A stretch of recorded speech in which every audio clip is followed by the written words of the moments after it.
Tani për pro firmat, se më keni shkujtur shumë për pro firmat, duhet kuptoni diçka valla, se mendoni se pro firmat do ja sjellin fitimet, blini një account 100.000 euro menaxhim për $500, $400 ku e di. Mërziteni pasaj se si u dhan payout $10.000. Duhet kuptoni sistemin e pro firmave. Sistemi i pro firmave funksionon, shesin akaunte dhe nga lekët e akauntet paguajnë, nuk fitojnë në mënyrë tjetër. Kështu që nëse ti pretendon që do jesh një klient që do blesh diçka $500 dhe të marrësh $10.000, pra sa fish i bie, 20 fish, dhe u refuzove në këto rregullat që ata i kanë krijuar që të ulin përqindjen e payouteve sa më shumë. Valla im ky është lajmi që duhet të bëj të kuptoj se si funksionon ky biznes. Më përpara kur dolën pro firmat mendonim se të fusin fundin, të fusin live account, edhe te live accounti fitoshin ata, fitohet ti gjëra të tilla, po jo, keni demo account, keni contest account e gjëra të tilla. Un jam brenda industrisë, ndërtojmë pro firma, japim teknologjinë back-end, jo në pjesën që se si menaxhohet një pro firmë, atë ka secili klient. Dhe di të them këtë për pro firmat. Qëndroni poshtë radarit, valla. Në momentin që ju blini te një pro firmë, ku e di një account $50.000, $100.000, edhe blini për 200-300 euro, mos kërkoni 10.000, 20.000, 50.000. Okej, se kam pas raste në të kaluara në thoshë, pse s'më dha payout mu kjo $37.000. Që e kishte ble $500, por normal zot ta japi Allah. Se që të rikuperoj ato $37.000 shintat, duhet shesi qindra pro firma, qindra challenge. Dhe për këtë gjë, duhet të kuptoni sistemin e biznesit. Merrni payout të $2.000, $3.000, merrni na 2-3 herë, 4 herë me ata accountin që ju keni bler, dhe aq, dhe kur t'ju refuzojnë, thjeshtni, blini challenge-in tjetër sepse është business model, okay? Dhe do me thënë këto pro firmat e mëdhaja, okay, këto që mbajnë me reputacion, FTMO-ja, me shoke, me këta, refuzojnë qindra mijëra klienta dhe miliona euro payout. Okay? Mos mendoni se këta janë në rregull, janë shumë korrekte kështu. Normalisht japin shumë payout, por janë atë nivelin shumë të madh. Dhe pastaj te këto pro firmat e vogla, jo po kjo është mashtrim, jo po kjo është ajo.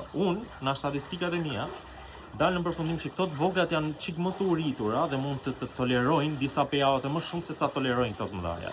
Sepse duan të krijojnë reputacionin, duan të marrin klientelën, duan që t'i përhapet emri edhe kështu me radhë. Ndërsa aty lart nuk intereson vëlla se nxjerrin na $50-60 milion në muaj. Dhe këtë ta themu me statistika kështu direkte. Top 3, top 5 që ai ka sigurt ato çmime. FTMO ne keni në public records se keni aty bën diku te 400 milion euro në vit fitim. Kështu që merrni pro firmat, edhe unë kur ju këshilloj për shembull Xpipsi, ju këshilloj sepse aty e merrni falas valla. Me statistika, i nxorën statistikat, i keni publike, kërkojeni, pyesni ChatGPT-n sot dhe kërkojeni sa është për probabiliteti që ti të marrësh payout te një pro firmë. Sidomos këto që janë me 2 faza njërë, është e ke 0.5, 0.3, 0.7% valla, diku aty, që ti të kalosh fazën e parë, fazën e dytë, shkosh në fane dhe të arish ti përmbash gjithë rregullat në këto 3 faza dhe të marrësh payout. Ndërkohë ke pro firma tjerë që t'japin instant, që ke shumë rregulla, është gati e pamundur të marrësh payout. Ke edhe pro firma pasaj që janë me one step dhe janë shumë thjeshta. Xpipsi në këtë rast, okay? Thot, valla, mund paguaj vetëm kur ti të kalosh fundin. Sepse me statistika, te FTMO-ja, po marr me FTMO-na, ashtu, njerëzit që kalojnë fundit, na gjithë ata që blejnë, janë 3%. Kalojnë fazën e dytë, fazën e parë, pra second stage, first stage edhe fundit, dhe janë 3% që kalojnë fundit. Okay? Kështu që llogaritet sa lek lihen nga faza e parë, faza e dytë deri te fundi që ti e ke pagu challenge-in që fillim. Kurse tek Xpipsi e merr challenge-in free, e kalove, okay, e zëm ke marr robotin, e kalove, atëherë e paguan. Ka rregulla normal, që ka rregulla dha se s'ka dalë ai me fitu ti. Ka dalë me fitu vet. Por po që i zotit ti merr dhe ti në një payout. Kurse te brokeri do marrësh, do futesh $500, $1.000, aq e kanë buxhetin 90% e njerëzve. Okay? Që të fusin fillim të investojnë.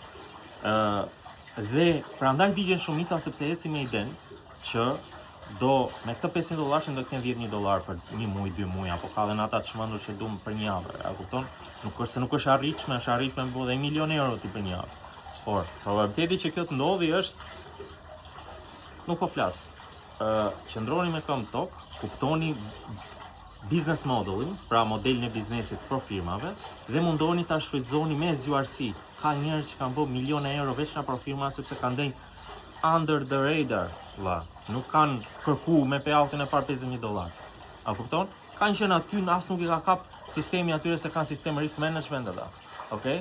Kanë sistem që në moment që ti ke marrë 2-3 payout dhe i ke kushtu pro firmës me $500 që në tëtë, i ke kushtu $15,000, kalon me një shirit të verdh, pastaj mbrapa kalon me një shirit kuq edhe harrohet ti të marrësh payout më valla. Do të kapen në një rregull budallik dhe gjithë ata që kanë provuar din çapo flas, do kapen në një rregull budallik që ty të bëjnë ban apo të refuzojnë payoutin.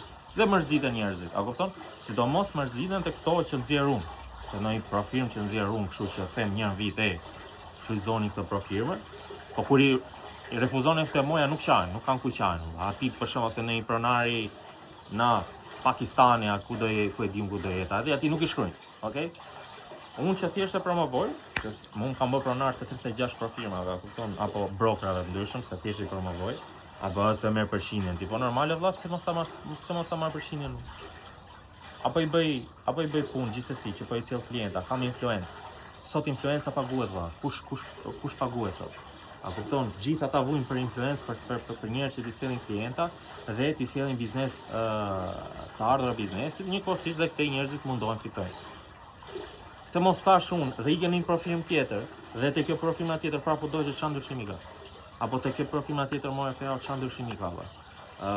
Po ka shumë ashtrime, ne shqiptarët jemi shumë skeptikë kjo. Ajo që the ti na e futi vëlla. A kupton? Me miliona euro që refuzon FTM-ja dhe 5% edhe këta tjerat në vit vëlla, edhe sa veta refuzojnë pa të drejtë, duhet kishin bërë protestat më dhaja në për ta, kupton? Por që ka dhe shumë tjerë që, si tash, under the radar, marrin fitimin, janë rregull.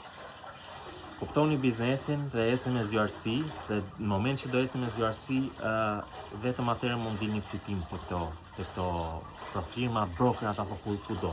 Okay? Në momentin që do shkoni aty me këto mendimet e tuaja të pa organizuara fare, do diqeni, do mërziteni, edhe nuk kam çfarë të them.